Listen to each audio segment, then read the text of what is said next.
Bueno, antes de todo, buenos días, gracias por estar aquí, como se suele decir. Y bueno, me gustaría agradecer especialmente a la gente de PDECA por la labor que han hecho en organizar estas jornadas, que creo que fue una idea que fue surgiendo pues casi hace un año, así más o menos, en la pasada Feria de Metal Madrid. Y bueno, al día de hoy, pues bueno, ya parece que ha nacido, ¿no? Ha nacido la idea por fin y espero que esto se vaya repitiendo en los próximos años. Así que muchísimas gracias. Muy bien, la ponencia que he preparado es un poquito, digamos, relacionada con los fundamentos y las instalaciones típicas para realizar tratamientos térmicos. Quizás la primera parte sea una parte igual demasiado teórica, pero bueno, creo que como nunca se sabe qué espectro de personas, digamos, de perfil van a venir a esta ponencia, pues bueno, es un poquito por recordar, pues pues empezar desde el principio, ¿no? Explicando, pues, la fase binaria hierro-carbono, etcétera, etcétera, diagramas TTT, diagrama hierro-carbono, etcétera. Entonces, bueno, y de ahí ir derivando hacia los distintos tratamientos térmicos y terminar un poquito viendo qué tipo de instalaciones pueden encajar en cada tratamiento, etcétera, ¿no? Sobre todo las recomendadas por parte de Insertec. Bueno, mi nombre es Jorge Almeida, tal como ha comentado Carolina, y yo trabajo en el Departamento de Tratamiento Térmico de la División de Hornos Industriales de Insertec. A veces se me va un poco la voz y digo. Vale. Bueno, aquí vamos a ver un poquito lo que hemos estado comentando hace poco, los conceptos básicos de los aceros y fundiciones, tratamientos térmicos habituales y las instalaciones acordes a las exigencias de calidad que actualmente nos encontramos en el día a día, ¿no? Bueno, sin más, empezamos comentando pues, que el sistema de aleaciones binario más importante es el hierro-carbono, que lógicamente hay el carbono lo que hace es actuar como un soluto intersticial en la matriz de hierro, ¿no? Entonces, la clasificación en función del porcentaje en carbono en peso, pues ahí tenemos lo que denominamos el hierro, con porcentajes inferiores al 0,08, el acero, que iría desde ese valor hasta 2,11, aunque generalmente por debajo de 1 se suelen mover la mayor parte de ellos, y luego la fundición con porcentajes de carbono superior al 2,11, aunque más o menos los rangos de aplicaciones andan en 3,5, 4, etc. Entonces, los dos constituyentes principales de la estructura de los aceros, como sabemos, son la ferrita, hierro, en el estado alotrópico alfa, y luego el carburo de hierro, que se denomina cementita, pues con su formulación que vemos aquí. Recordando un poquito las clases de metalurgia que en su día que algunos de nosotros seguramente pues, dimos. En cuanto a los estados alotrópicos del hierro lógicamente sufre, digamos, ciertas modificaciones durante la fase de calentamiento como la de enfriamiento, ¿no? Entonces, dichas modificaciones enérgicas, lógicamente, lo que hacen es modificar la estructura cristalina, variando las propiedades del metal y dando lugar a diferentes formas cristalinas del mismo metal. Entonces, esto es lo que denominamos estados alotrópicos del hierro, ¿no? Con su nomenclatura hierro alfa, hierro gamma y hierro delta. Lógicamente, en el tratamiento térmico, las transformaciones del estado hierro alfa, denominada austenita, pues lógicamente son las más importantes a considerar, ¿no? Quizás comentar que la fase hierro delta, bueno, pues es un estado estable, digamos, a muy alta temperatura, por lo tanto, prácticamente su estudio queda un poco al margen de esta ponencia. Bueno, aquí vemos un poquito cómo la transformación que sufre, digamos, el hierro en su calentamiento y en su enfriamiento, ¿no? Por una parte, tendríamos aquí la temperatura crítica del magnetismo en el calentamiento, denominada AC2, luego entraríamos en los 912 grados. Aquí tenemos la fase ferrita hierro alfa, 912 grados como temperatura superior de transformación, y a partir de aquí lo que empezamos a tener ya es austenita, el estado hierro gamma. Finalmente llegaríamos a lo que hemos comentado antes, el hierro delta, y 1538 ya como la temperatura digamos, de fusión para llegar al estado líquido. Y luego En contrapartida tendríamos el enfriamiento, pues lógicamente pasando por los mismos estadios. Importante comentar que el estado hierro alfa tiene una estructura cristalina centrada en el cubo. Luego pasaríamos al estado gamma centrada en las caras y el estado delta de nuevo volvería a estar centrada en el cubo, ¿no?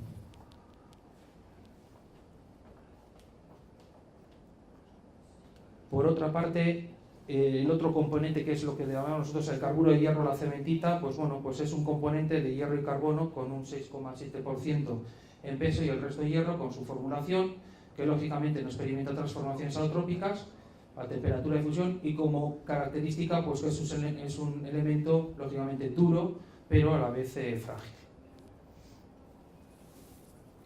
Bueno, aquí tenemos un diagrama yo creo que bastante conocido por todos, que es el diagrama hierro-carbono, en el cual lógicamente se hace la distinción en los aceros que hemos estado comentando antes, que van entre 0,008 y aproximadamente el 2,11% en peso de carbono, un poquito lo que sería el acero hipoeutectoide y el hipereutectoide con respecto a la línea de división en el 0,77% de carbono en peso. Comentar que aquí tenemos el cambio del magnetismo, aquí tenemos la temperatura de transformación inferior establecida en 727 grados y a partir de aquí tenemos la zona de la perlita con ferrita y perlita con cementita. A partir de aquí entran en equilibrio esas fases para dar finalmente la austenita durante las fases de calentamiento. Entonces, en función de si el acero es hipereutectoide o hipereutectoide, pues digamos que la transformación de la estructura de ese acero pues va lógicamente cambiando. Así, simplemente destacar pues bueno, que luego tenemos una curva de transformación superior denominada AC3, que la iremos viendo a medida que vayamos repasando los tratamientos térmicos, un poco que parte, digamos, del punto del eutéctico hacia 912 grados para los de bajo carbono y hasta los 1148 grados para los de alto contenido en carbono.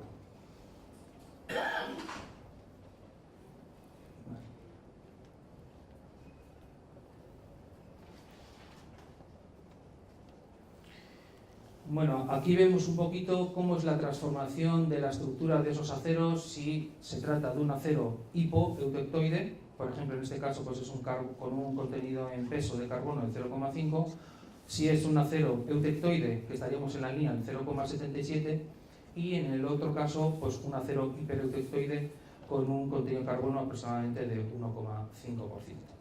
Realmente la diferencia está en los estadios intermedios donde digamos que conviven tanto la ferrita con la austenita para dar la austenita final. En este otro caso partiríamos de perlita directamente hacia la austenita y en este otro caso lo que tendríamos sería perlita con cementita evolucionando hacia la formación de la austenita. Un poquito en base a lo que hemos estado comentando antes de la división.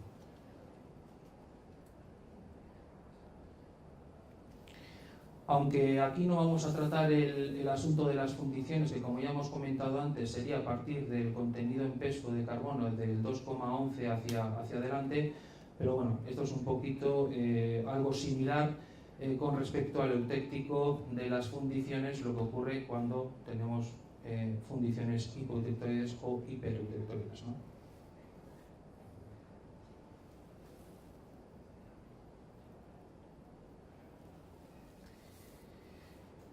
Bien, como conclusión un poquito, pues un gráfico en el cual podemos ver cómo evoluciona la dureza, cómo evoluciona la resistencia mecánica y la elongación para distintos tipos de productos en función de los porcentajes en peso que tengan de carbono, de esos aceros. Pues podemos ver, por ejemplo, cómo evoluciona la dureza pues para lo que son unas cadenas, unos clavos, unos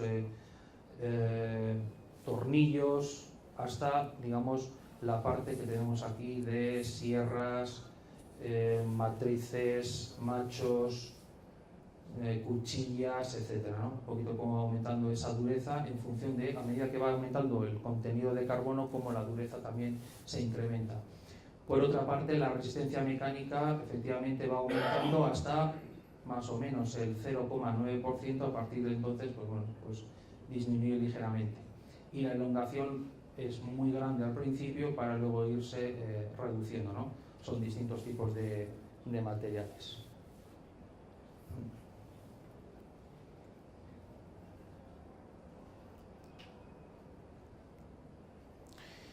Bueno, anteriormente hemos estado viendo el diagrama hierro-carbono y ahí realmente lo que hemos visto ha sido la transformación de la austenita durante su calentamiento y su enfriamiento.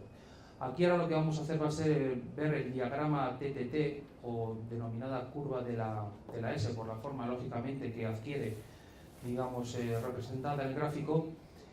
Aquí lo que vamos a analizar va a ser la descomposición de la austenita del estado hierro alfa cuando la hemos calentado por encima de la temperatura AC3 que hemos comentado antes como temperatura de transformación superior, y en función de la velocidad de enfriamiento que reciba por debajo de la temperatura de transformación inferior A1, obtendríamos pues distintas composiciones. Entonces, por una parte, si el enfriamiento es agresivo y bastante rápido, lo que hacemos es obtenemos una estructura martensítica, mientras que si los enfriamientos, digamos, se van haciendo un poquito más lentos o parándolos a mayores temperaturas, podemos atravesar la zona de transformación perlítica.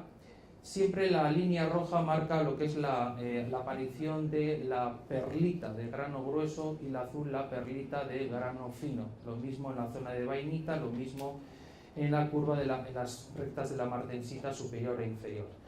Entonces aquí vemos un poquito, pues efectivamente, que según esa temperatura de enfriamiento, el estadio final de ese acero, la composición pues cambia enormemente.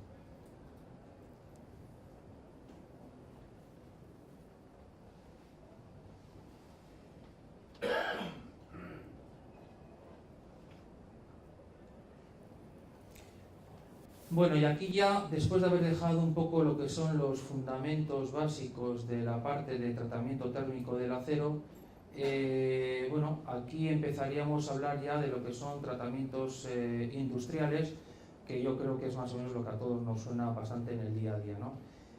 Por una parte, queremos diferenciar entre los tratamientos térmicos másicos, que lógicamente afectan por igual a la superficie del núcleo de la pieza, los tratamientos termoquímicos, que lo que obtenemos es una difusión de átomos de carbono, nitrógeno, azufre, etcétera, que lo que hacen es afectar únicamente a la superficie de la pieza. Lo que hacen es aportar una capa enriquecida de diferente composición química a la inicial, de cierta profundidad y con una elevada dureza. Y luego, por último, los tratamientos térmicos superficiales, temples que afectan solo a la superficie de la pieza, modificando su estructura y originando una capa dura. Normalmente martensita, de cierta profundidad y sin que, digamos, el resto del material se vea afectado.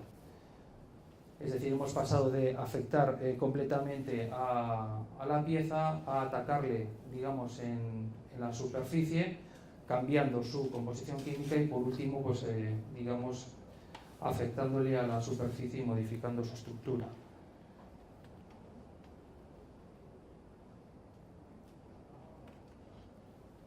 Vale.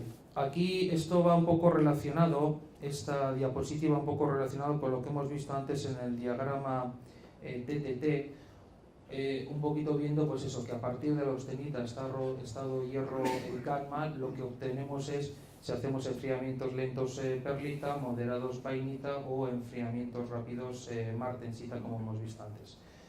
Entonces, ¿por qué se realizan los tratamientos térmicos másicos? Pues bueno, en principio lo que se trata es de obtener unas características más adecuadas a su utilización final y el empleo de esas piezas, y por propiedades tecnológicas más apropiadas para su elaboración, ¿no? También es verdad que hay que tener en cuenta luego los medios de transformación que se aplican sobre esos mismos aceros, etc.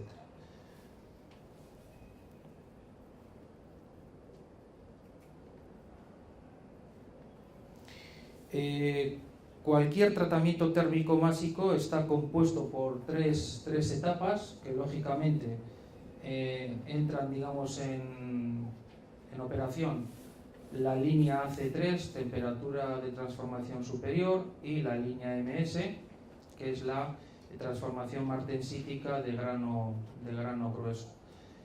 El calentamiento a temperatura, pues lógicamente aquí pues hay disparidad de criterios, se manejan distintos ratios de calentamiento, pero parece ser que siendo una pieza básica, pues lógicamente interesa que esa velocidad de calentamiento sea lo más lenta posible, evitando, digamos, los grandes saltos de temperatura, bruscos saltos de temperatura. Luego tendríamos una etapa de mantenimiento a temperatura en función de la temperatura final de proceso.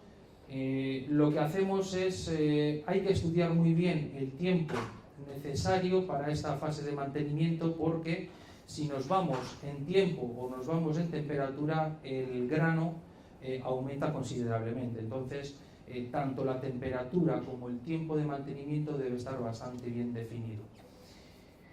Por eso hemos puesto aquí sin excesos, pues para evitar lógicamente esos problemas. Es decir, el tamaño de grano normalmente no evoluciona hasta pasada la línea de transformación superior, por lo tanto cualquier ya incremento de temperatura adicional pues influye en ello. Y luego, por último, el enfriamiento natural o forzado, con la velocidad del tratamiento que realicemos en cada caso, ¿no? Un poquito lo que hemos visto anteriormente, que en función de cómo sea esta velocidad de descenso, pues podemos obtener o bien perlitas, martensita o einita, ¿no?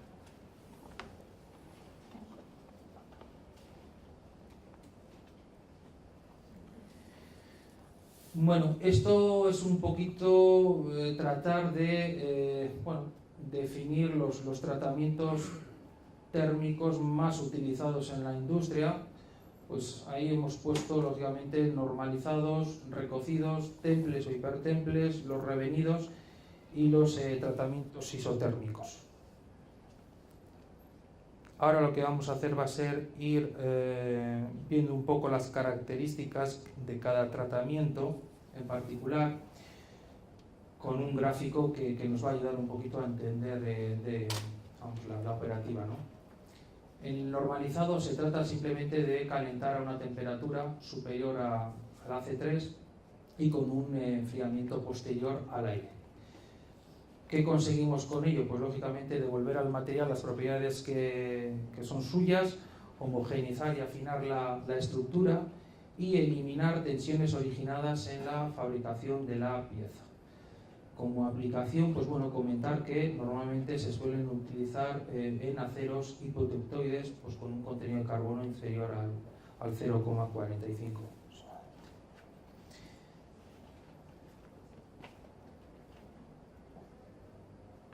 Por otra parte, en cuanto al recocido, tenemos en principio tres tipos de recocido. Aquí aparece el de regeneración, el globular, y en la siguiente hoja veremos el de ablandamiento. Entonces, bueno, aquí tenemos el calentamiento en regeneración, lógicamente a temperatura superior al AC3, con un enfriamiento dentro del horno hasta una temperatura de unos 580 grados, con objeto de homogeneizar de nuevo la estructura, ablandar el metal y mejorar la maquinabilidad. Es un tratamiento pues bastante habitual en aceros superiores a 0,5 y no recomendables para aceros de menor contenido en carbono que el 0,35. El recocido globular es un recocido ya más particular, en el cual podemos actuar de dos formas: moviéndonos por debajo de la temperatura de transformación inferior, AC1, o bien alternando distintos calentamientos por debajo de AC1 y entre AC1 y AC3. La estructura con baja dureza, lo que podemos obtener, digamos, es una estructura con baja dureza que después de un mecanizado con arranque y virutas, pues obtener piezas con alto contenido en carbono, ¿no? Se trata de obtener Y luego comentar que normalmente es un tratamiento muy típico de aceros de herramientas con contenidos de carbono superiores al 0,8. Y luego la tercera parte del recocido es el subcrítico porque normalmente se mueve por debajo de la línea AC1, y diferenciamos dos tipos de recocido, que sería el ablandamiento y el de contraacritud. Entonces, en el de acritud, por ejemplo, ahí lo que hacemos es calentar a estas temperaturas de 550 a 650 grados, eliminando las tensiones producidas durante la laminación o el estirado en frío de los aceros y aumentando la ductilidad de los mismos. Por contra, en el recocido de ablandamiento, con una temperatura ligeramente superior a la anterior, lo que hacemos es ablandar el material para mecanizar posteriormente. Aquí hemos puesto un ejemplo, simplemente el F1250, F125, 35 cromo molibdeno 4, se consigue bajar de los 300 Brinell en estado laminado forjado hasta los 220 Brinell en su estado recocido.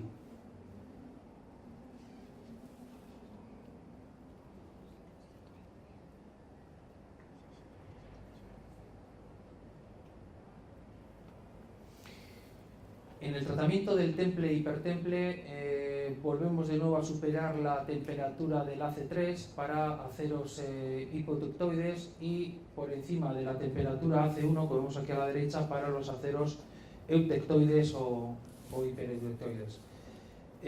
Normalmente las fases de mantenimiento se suelen establecer más o menos como una regla del dedo pulgar de unos 10 minutos por cada 20 milímetros de espesor de pieza. El enfriamiento en los temples e hipertemples es un enfriamiento enérgico a una velocidad, lógicamente, que depende de la composición química, va a depender del tamaño del grano, del medio de enfriamiento, véase agua, véase aceite, polímero, etcétera, y sobre todo también del espesor de las piezas. El objetivo es transformar la austenita que tenemos en martensita.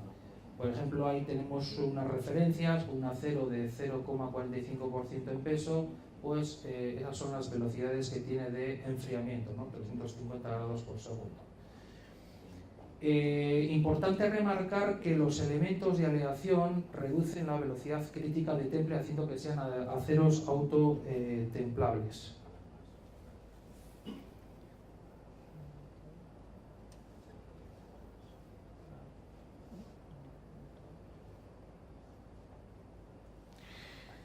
Vale. Ahora vamos a ver el revenido, que lógicamente no debería ser estudiado de forma independiente, aunque a veces lógicamente se realizan procesos de revenido únicamente, pero sí destacar que es un tratamiento complementario al temple. Lo que hacemos es calentar tras el temple, calentamos una temperatura por debajo de la línea AC1, y lo que estamos haciendo con ellos es disminuir la dureza y eliminar todas las tensiones internas que se han producido en el proceso de temple, aumentando lógicamente la tenacidad. El revenido, también, al igual que el resto de los tratamientos, depende de la estructura inicial del material, la temperatura, el tiempo, el tamaño y la velocidad de enfriamiento. Porque posteriormente al revenido aquí hay una fase de enfriamiento que, en función si es rápido o lenta, se obtienen distintas ventajas en el acero, ¿no? Y luego, por último, lo que se denomina el bonificado, sería prácticamente la consecución de este ciclo completo que vemos aquí. Por una parte, realización en primer lugar de un temple y seguido de un revenido. Muchas veces el estado final que se pide de un acero es bonificado, implica eso, implica la realización de un temple y un revenido. Lo que hacemos es mejorar la resistencia a la tracción, la resiliencia, tenacidad. Y bueno, aquí lo que, como diferencia con los tratamientos anteriores que hemos visto, se intentaba buscar en los otros una modificación de la estructura del material, pero aquí realmente lo que se está centrando, el objetivo es en la resiliencia hasta el límite elástico, lógicamente, y la tenacidad hasta la rotura.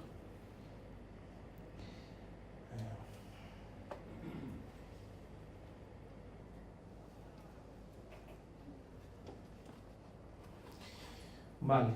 En la parte de tratamientos isotérmicos vamos también a estudiar el Austemperin o temple vainítico. Aquí lo que se trata es de superar ligeramente la línea C3 y luego enfriar a una temperatura entre 170 y 400 grados o 250 grados. Lo que estamos haciendo es atravesar la curva de la S por su zona de transformación vainítica y conseguimos la transformación lógicamente de la austenita en vainita para aceros de contenido en carbono superior a 0,4, aceros de muelle y al cromo con alto contenido en carbono. Obtenemos mayor resiliencia, ductilidad que el bonificado y con una mínima distorsión. Tipo de piezas, arandelas, muelles, anillos de seguridad, elementos de fijación, etc. El Martenperin, de similar temperatura a la anterior, aquí lo que estamos haciendo, digamos que es evitar tensiones, grietas y distorsiones, consiguiendo una martensita más tenaz, con un mejor control dimensional, evitando pues eso, sobre todo las distorsiones. En piezas pues especialmente delicadas como son hojas de cuchillos, destornilladores, elementos de fijación, etc.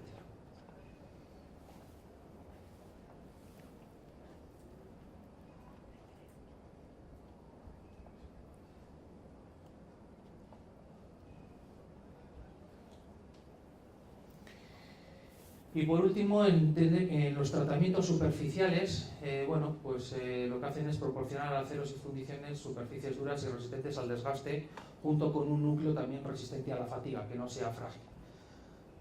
Diferenciaríamos entre los tratamientos termoquímicos, que modifican la composición química de la superficie mediante la absorción y difusión de átomos de carbono, nitrógeno y azufre, que hemos visto anteriormente.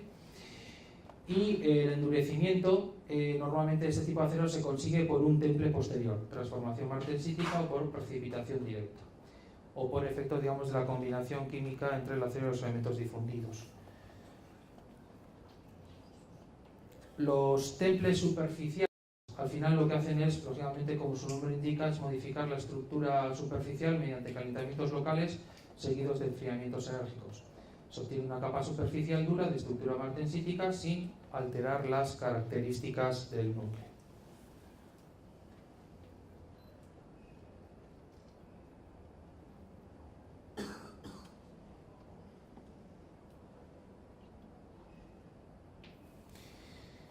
Bien, dentro de los tratamientos superficiales, en concreto en cuanto a la cementación, lo que hacemos con la cementación es aumentar la proporción de carbono en la superficie de la pieza.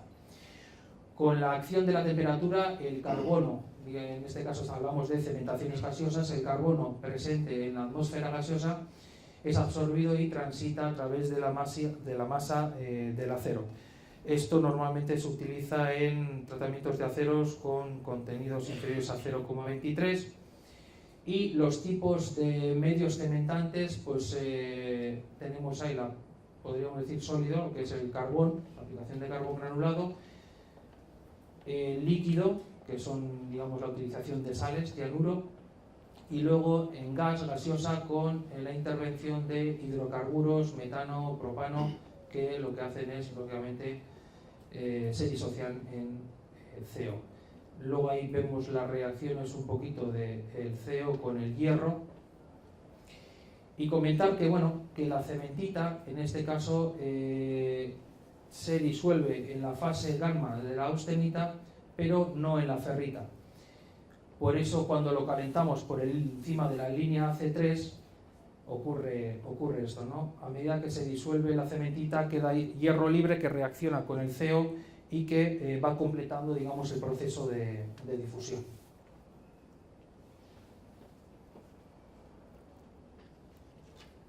Y luego, con respecto también a la cementación, hay una serie de terminologías o de detalles.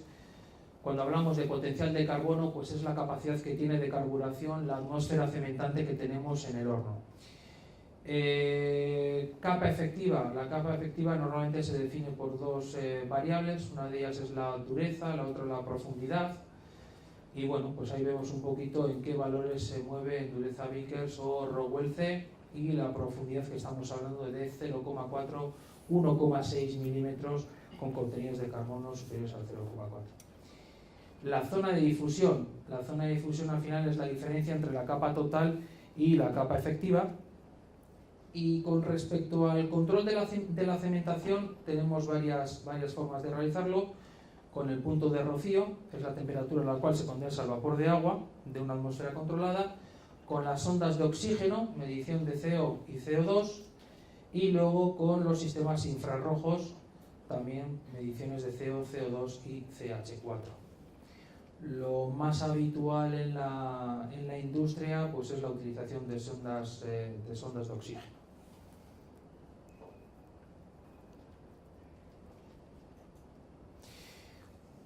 Ahora veremos la nitruración.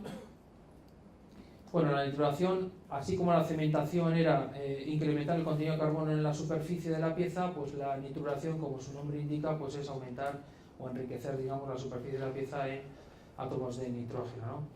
Se lleva a cabo en la fase ferrítica a una temperatura por debajo de los 600 grados, y los medios de nitruración que conocemos pues son o bien líquidos mediante las sales de cianuro o cianatos, o gas con la disociación de amoníaco. Luego tenemos también la nitruración por plasma iónica, o la sulfonitruración y la nitrocarburación. Las durezas normalmente oscilan en estos grados Vickers, entre 700 y 1100, y es superior a la capa cementada, pero de poca profundidad. Así como la capa cementada tenía una profundidad importante, esta lógicamente es algo más fina que la cementada. Tiene buena resistencia a la corrosión, desgaste y a la fatiga. Y luego, como importante destacar que no necesita el tratamiento térmico posterior, así como la cementación tras la difusión sí que tenemos que realizar un temple, pero aquí no es necesario. Y bueno, la capa, en la nitruración podemos diferenciar dos tipos de capa. Por una parte la capa de compuestos, o denominada capa blanca, que se mueve entre 5 y 20 micras, y luego la capa de difusión, que se mueve entre 0,1 y 0,4 milímetros con una dureza inferior a 500 micras.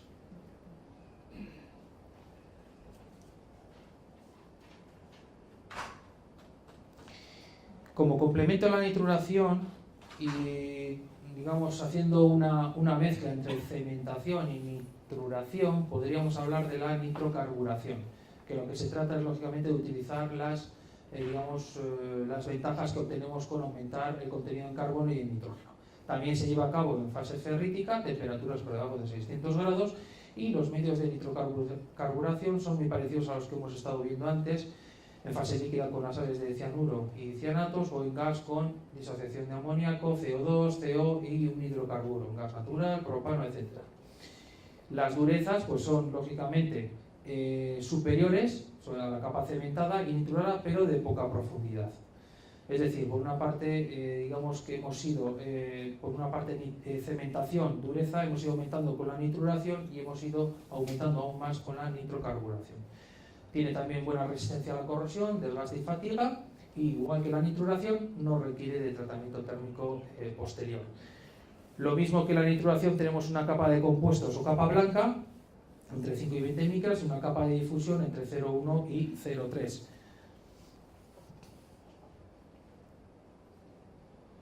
Y como resumen un poquito de lo que acabamos de ver, vamos a ver cuáles son las ventajas de la nitrocarburación gaseosa. La primera de ellas es que los resultados que obtenemos se repiten tratamiento tras tratamiento. Por lo tanto, esto nos confiere una calidad y una fiabilidad del proceso de cara a los clientes. El alto grado de limpieza y el bajo aumento de rugosidad, por lo tanto, la pieza que sale de estos procesos realmente sale a ser utilizada de forma inmediata. La elevada dureza superficial que hemos comentado, lo cual confiere mayor duración y resistencia al desgaste, y digamos la superior tenacidad y ausencia del efecto arista. Menos tiempo de tratamiento, entre 2 y 4 horas, frente a un proceso pues de cementación, lo que sea, y simplicidad de proceso con control global de ordenador. Es decir, todo este tipo de tratamientos ya en los que se confieren, se juega con enriquecer superficies, al final todo esto pues digamos que las van controlados por sistemas electrónicos para afinar, digamos, la composición final. Y como inconvenientes destacar dos, pues que lógicamente tiene un coste mayor que las anteriores y la necesidad de utilizar aceros de calidad bonificados antes del proceso. Recordemos que aceros bonificados son aquellos que venían de un temple y un revenido posterior.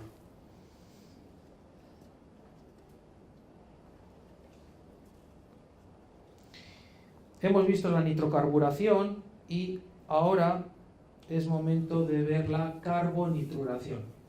Es decir, así como la otra se realizaba en fase hierro alfa, esta se realiza en fase hierro gamma. Es muy habitual en automoción ligera, automóviles, motocicletas, pues eso, bulones, tornillos, rótulas, ejes de transmisión, horquillas, engranajes.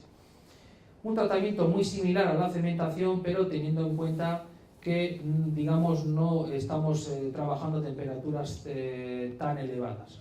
Entonces el nitrógeno efectivamente lo que hace es nos reduce la temperatura entre 750 y 880 y lo que hace es desplazar la curva de la S hacia la derecha. La difusión con la temperatura, lo que hacemos es que la difusión de carbono aumenta, sin embargo la de nitrógeno disminuye. Entonces, bueno, aquí tenemos, si realizamos una carbonituración y posteriormente hacemos un temple, lo que obtenemos es una dureza superior, entre 60 y 66 Rowell C, Vickers, una equivalencia de Vickers, además de una alta resistencia al desgaste y a la fatiga. Las capas normalmente en carbonituración 0,6, 0 milímetros, con esos porcentajes de carbono y de nitrógeno. Al final el nitrógeno tiene un doble efecto. Por una parte acelera el enriquecimiento del carbono en superficie y modifica las propiedades.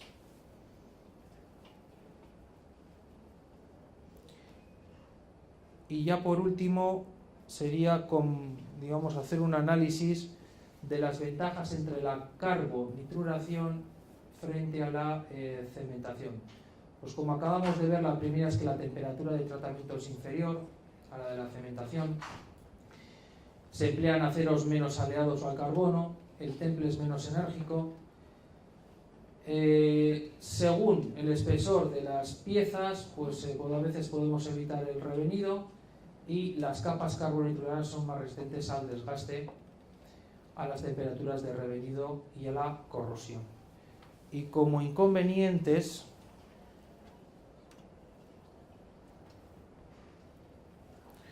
es que su espesor de capa es inferior a 0,6 milímetros y que tenemos un riesgo de presencia de austenita retenida, lo cual pudiera obligarnos a realizar un segundo temple o un revenido. Bien, hasta aquí un poquito lo que es la teoría de los tratamientos térmicos. Y bueno, a partir de ahora lo que vamos a ver es un poquito pues distinta tipología de hornos industriales que, digamos, en los cuales podemos llevar a cabo los tratamientos que hemos comentado. Simplemente una clasificación muy sencilla de los hornos industriales, aquellos que hablamos como hornos continuos o intermitentes tipo batch, los que trabajan con atmósferas abiertas, vamos a llamarlos, o atmósferas convencionales, con los que trabajan con atmósferas protectoras y o controladas, y luego un poco por la operativa, digamos, que rodea ese horno en cuanto a la introducción de carga, movimiento de piezas, etcétera, etcétera, ¿no? Entonces ahí pues, podemos encontrar hornos que incorporan carros móviles o una máquina de cargar exterior, aquellos que son, digamos, de movimiento rotativo, de avance tipo hélice, o aquellos cuya solera es una cinta transportadora o bien una solera de rodillos para el avance de carga.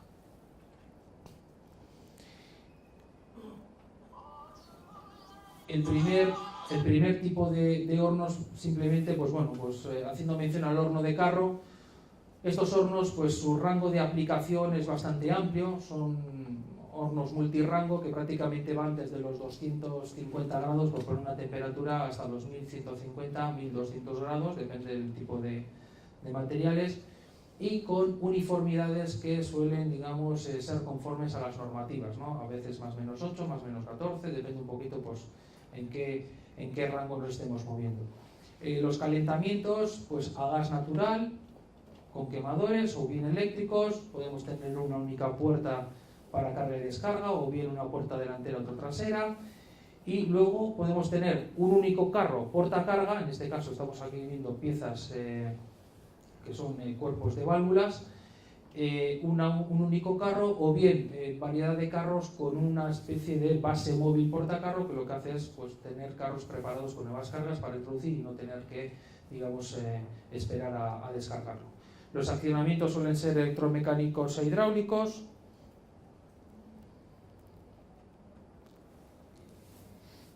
En función de los rangos de temperatura de tratamiento podemos encontrar hornos con o sin ventilación forzada. Por ejemplo, aquellos que incorporan ventilación forzada mediante, lógicamente, ventiladores, podemos ya apurar o afinar un poquito más la uniformidad de temperatura, pudiendo ya garantizar uniformidades de más menos 5, más menos 3, etc., ¿no?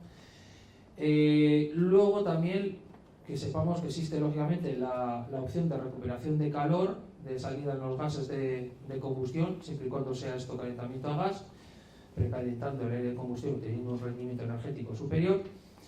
Luego la parte de control de presión interna del horno, muy importante, mantener siempre una presión controlada en su interior, con objeto pues eso, pues de que digamos, los gases queden retenidos la mayor parte del tiempo, cediendo todo su calor sensible. Y luego, bueno, destacar dos, que cuando hablamos de hornos de carro de baja temperatura por debajo de los 700-750 grados, en este caso Insertel lo que hace es incorporar juntas flotantes para, digamos, hacer un buen cerramiento de lo que es el carro. Lógicamente estamos hablando de carros de grandes dimensiones, para cerrar bien el carro contra la cámara de calentamiento del horno. Es decir, en ese grado de uniformidad, más menos 3, más menos 5, un pequeño milímetro por donde te puede entrar aire parásito o una salida de gas caliente te puede, digamos, alterar la lectura de las temperaturas interiores. Y luego tendríamos, por otra parte, el apriete de la puerta, lógicamente, contra el marco de la cámara del horno mediante cilindros para obtener un buen apriete.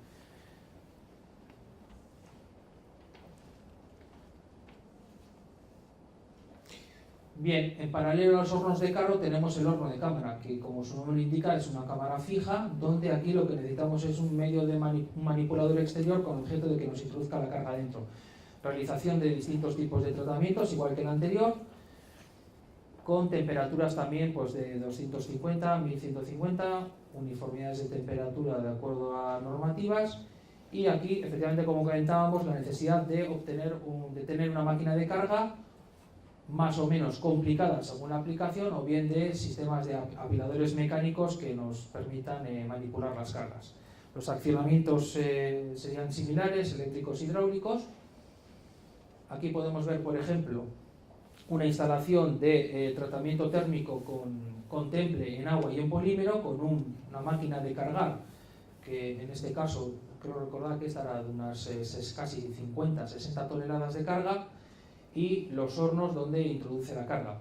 Entonces, bueno, aquí lo mismo, tenemos las opciones de calentamiento a gas, calentamiento eléctrico. Sí que es verdad que probablemente para tratamientos de amplios rangos se va más al calentamiento a gas que al eléctrico, más que nada por la versatilidad que tiene, digamos, la utilización de quemadores de alta velocidad, etcétera, etcétera. También tenemos la posibilidad de recuperar el calor sensible de los humos, importante de nuevo el control de la presión interna del horno, y luego contar pues, con los tanques de temple en agua, polímero, aceite. También, lógicamente, hay que tenerlo en cuenta. Lo que pasa que aquí estamos hablando de tanques de 250 metros cúbicos o aproximadamente, y pues es un problema el tener una piscina de esas capacidades con aceite, ¿no? Normalmente se manejan en estas dimensiones, solemos manejar agua o polímero. Cámaras de enfriamiento forzado, por ejemplo, para un enfriamiento tras el normalizado, mesas de carga, descarga, etc. Y lo mismo, la misma, digamos, opción de apriete de puertas mediante cilindros para obtener una buena estanqueidad.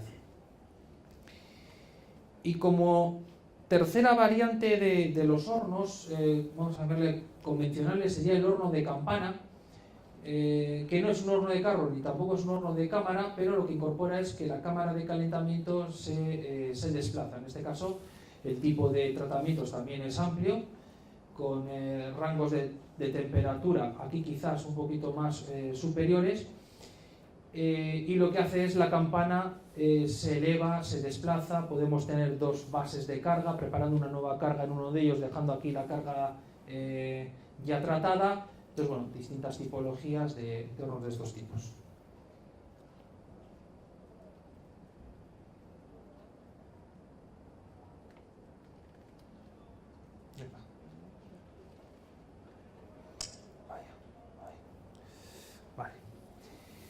Y bueno, aquí un poco ya damos el salto a los tratamientos térmicos termoquímicos, en principio pues para realizar, por ejemplo, temple, recocidos, revenidos bajo atmósfera controlada, cementaciones, carbonituraciones, etc.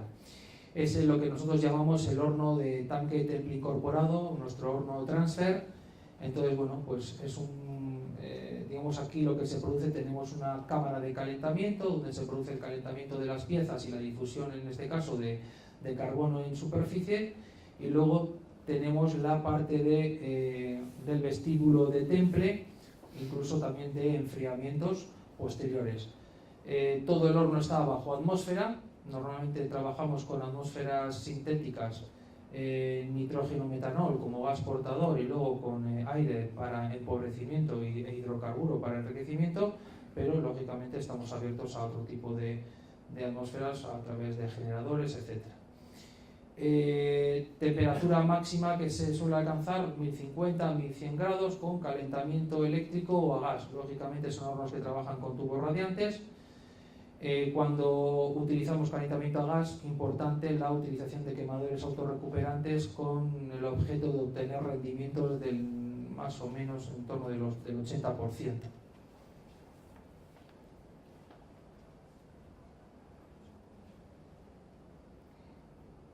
Vale.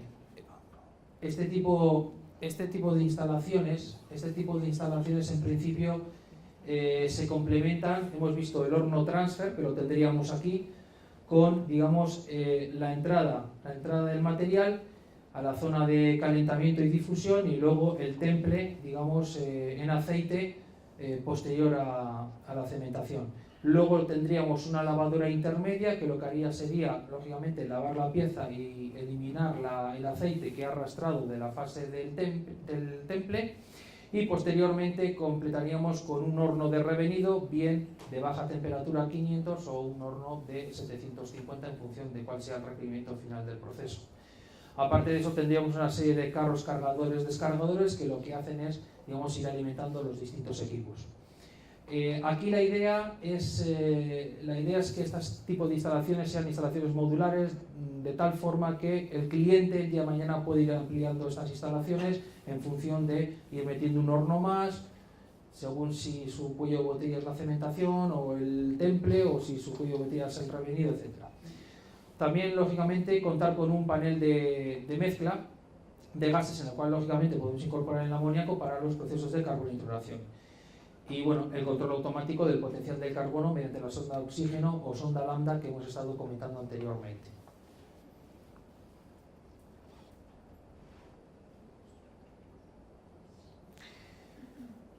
Y aquí tenemos también, dentro de esta tipología de hornos, el horno de vacío, lógicamente para la realización de tratamientos de temple, revenido, recocido y bracing, pues para aceros de herramientas, aceros de trabajo en caliente frío, aceros rápidos, con posibilidad de enfriamiento en sobrepresión mediante gas inerte y nitrógeno.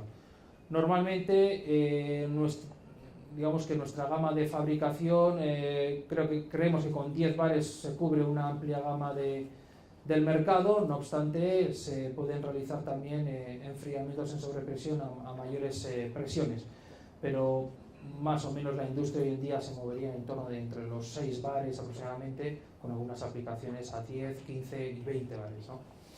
Ahí podemos ver un poquito cuál es la comparativa en las velocidades de enfriamiento. Digamos que el agua es la velocidad más rápida, el enfriamiento más brusco. Luego tendríamos el aceite a temperatura, y posteriormente la sobrepresión de 10 bares de nitrógeno sería algo similar, digamos, a al enfriamiento en aceite, quedando el más lento, lógicamente, con nitrógeno a menor presión.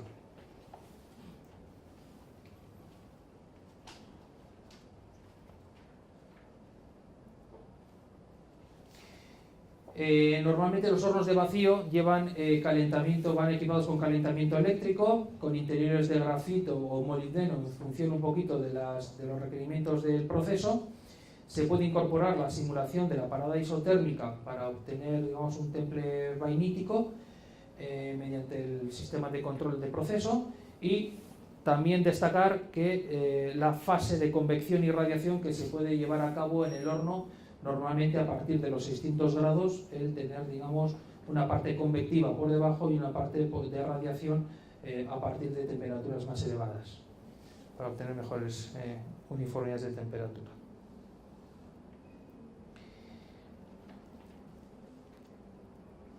Bien, aunque hasta ahora hemos estado hablando únicamente de los metales férreos, bueno, sí que nos gustaría, por ejemplo, comentar también en los materiales no férreos, en concreto en el tratamiento térmico de aluminio.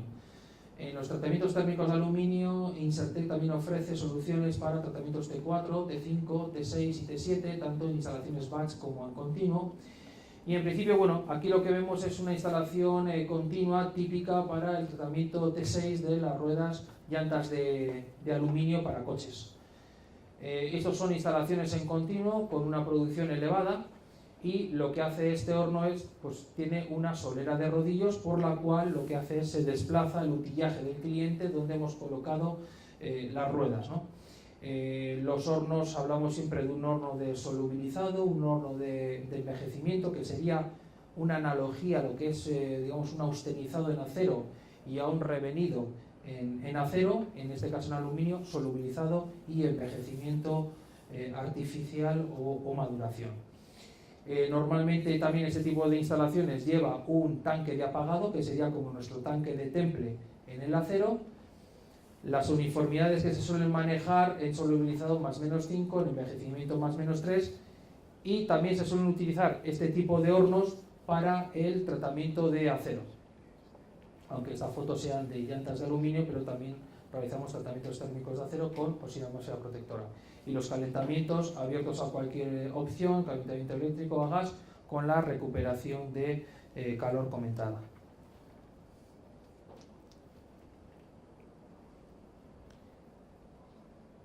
Y ya para terminar, estaríamos hablando de los hornos también continuos, el horno tipo cinta, en el cual la propia solera del horno es una cinta transportadora, véase digamos, de eslabones fundidos o de malla metálica entrelazada, etcétera, en función un poco de densidades de carga, etcétera.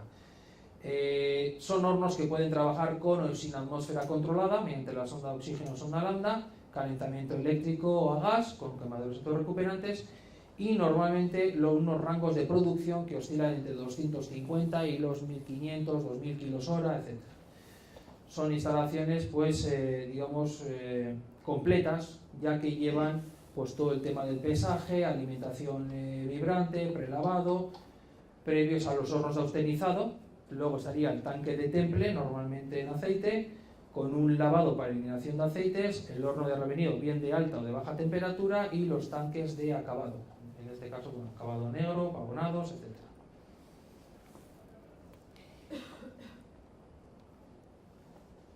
Y como complemento adicional a todas estas instalaciones de tratamiento térmico, pues hoy en día incorporar sistemas informáticos que lo que nos ayuden es a controlar y supervisar el proceso en todas las instalaciones.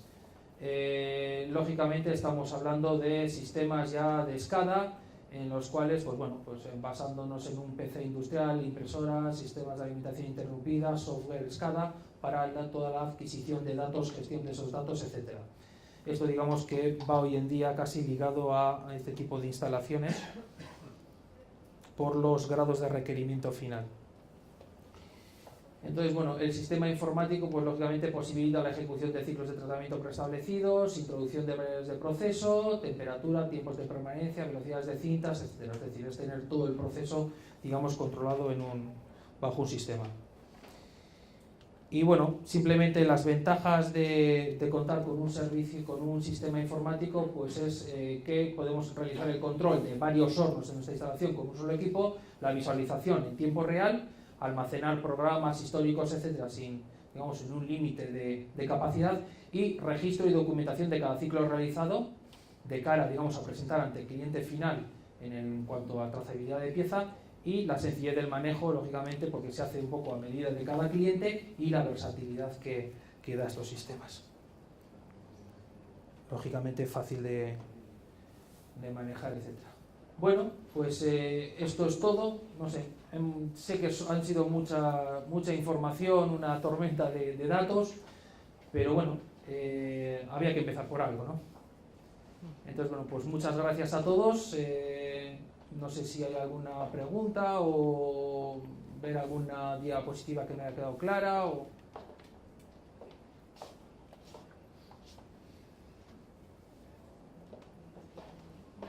Bueno, pues empieza el examen, entonces.